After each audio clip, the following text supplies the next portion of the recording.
Frieza has regained control of his empire. After months of being trapped on Earth by the Saiyans, he's finally free and able to do what he wants in the galaxy. Thankfully, he is now in Boo's body and immortal, so if Beerus ever tries to erase him, that'll be impossible, as he knows Beerus can't destroy immortals. After taking over the Empire once again, he sends out countless troops to get new recruits, as he's pretty sure Goku and Vegeta will try and find him eventually. He could head back to Earth now and destroy it, though he knows that didn't go too well last time, and if Goku is able to use that Ultra Instinct once again, then he'll be screwed. He's gotta train some more in Boo's body, but who else around here is gonna help him train after all this power he's got? Thankfully, two soldiers named Chilai and Lemo arrive on his ship to give him this very challenger, the Saiyan Broly. Frieza thinks it's pretty convenient that he got somebody as strong as Broly to help him train, and he breaks the collar around his neck, that way Paragus can't ruin their training. Broly isn't much of a fighter, but he has raw power on his side, so he's able to give a good match to Frieza in their training, which Frieza knows will boost both of their strengths enough to finally be able to take on those Saiyans once and for all. Meanwhile, Goku and Vegeta have been training to take on Frieza as well. Goku has been training with Beerus to once again gain access to Ultra Instinct. They managed to find a hyperbolic time chamber out in space where they've been training, while Vegeta has been off on Yardrat attempting to master Force Spirit Fission. They've been making some good progress, but haven't been the only ones training. Gohan has been training ever since Frieza returned to Earth after the Tournament of Power, since he knew that Frieza would definitely pull something like this. He wants to protect his family, so he's been training pretty hard with Piccolo. Unlike in the Moro arc, there really isn't a time limit for when they need to go and fight Frieza, since they don't need to worry about the galactic prisoners killing them or anything. As far as they're concerned, the only threat they need to worry about is Frieza.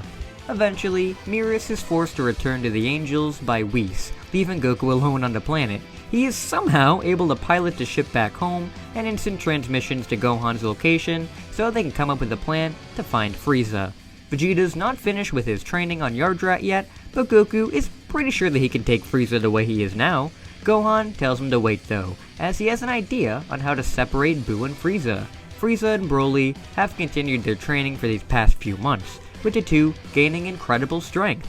Broly has gotten a hold of his wrathful form and is able to use it at will now, which helps improve Frieza's powers as well. As they are training, Goku, Gohan, Piccolo, and Mr. Satan appear right in front of them. They use the Dragon Balls to teleport to their location, and Gohan's gonna try his best to separate Boo and Frieza.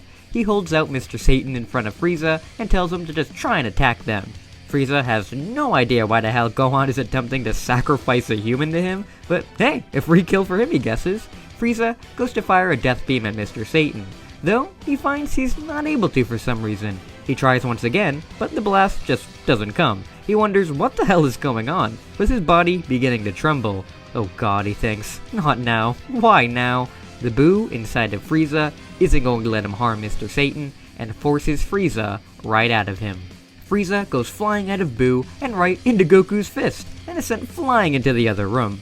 Broly erupts into his wrathful form, attacking Goku for his blow against Frieza. Goku is shocked to see what seems to be another Saiyan here, and is even more shocked after seeing how powerful he is. Goku and Broly begin to battle it out, as Gohan and Piccolo stand in Frieza's way, saying they're gonna take him down. Frieza bursts into his golden form, saying that he'll defeat the two of them, even without the powers of Majin Buu. The three begin their fight, with Gohan and Piccolo giving it everything they have. As the three battle, it's clear that Frieza has become much more powerful with all of his training, and is able to exceed the two of them. Of course, they're not gonna go down without a fight, but they're still not happy with how this is turning out. Goku has had to go into his Super Saiyan God form to even keep up with Broly, and is encouraging him the whole fight how impressed he is. He's only been training under Frieza and has gotten this strong? That's awesome! Broly isn't one for conversation during a fight, and continues to wail on Goku some more, pushing him into Super Saiyan Blue. Goku is really enjoying his fight with Broly, but knows that he shouldn't be wasting his time having a fight with him, as he sees that Gohan and Piccolo aren't doing so hot against Frieza. As much as he wants to keep fighting Broly, his friends are more important. Goku instantly powers up into his Ultra Instinct Omen power, and basically one-shots Broly with this massive increase in power. Broly is shocked on how much damage Goku dealt with just one blow, and tries to go back in to fight. with Goku knocking him out of his wrathful form and consciousness in just one more blow. Goku then appears right in front of Frieza and decks him right in the face, sending him flying once again. Goku and Piccolo thank Goku for stepping in again, with him telling them they did a good job and to just stand down for now. He's got this. Goku and Frieza step up to each other once more, with Goku saying that if he just comes back to Earth with them, then they can train together every day and he won't be forced to have to end him. Frieza says that Earth was even worse than hell for him, and he's going to stay up here, conquering planets for the rest of eternity, as with his immortality, Goku has no chance of beating him. Goku smiles, asking if they should test that. The two begin their clash once more, shaking the ship that they're on and forcing the Frieza soldiers inside to blast out since they don't want to die. The ship can't handle the clashing of titans and explodes around them, forcing Goku to summon a force field around himself so he can breathe in space. Boo managed to save the others by absorbing them inside himself, though since they went in willingly and are just hanging around inside him, he's not going to change at all. Goku and Frieza continue their fight, with Frieza having a hard time hitting Goku due to his Ultra Instinct relying on dodging more than anything. He's pissed, since he knows that he wasn't ready yet to fight Ultra Instinct, but of course they came to him this time before he could go to them. He managed to increase his strength pretty well through Broly, but since he had Boo separated from him, most of the power he increased was gone. So, no Black Frieza for him in this arc. Goku grabs onto Frieza and instant transmissions him over to Beerus' planet, where he throws him on the ground, and throws out a jar he got from Master Roshi. Goku then screams out, Mafuba. Frieza is caught in the green energy, screaming out as he recognizes his technique from the Tournament of Power. Goku said death probably would have been a better end for him, so it's a shame that he went back to his old ways and decided to wish for immortality again, as he didn't want to have to resort to this. He tried his hardest to have him turn good, but it seems that a guy like Frieza can just never be a truly good person, no matter how many chances he gives him. So now, he's done trying to help him. Frieza screams out as Goku seals him away with the Mafuba, ending the reign of Frieza for good.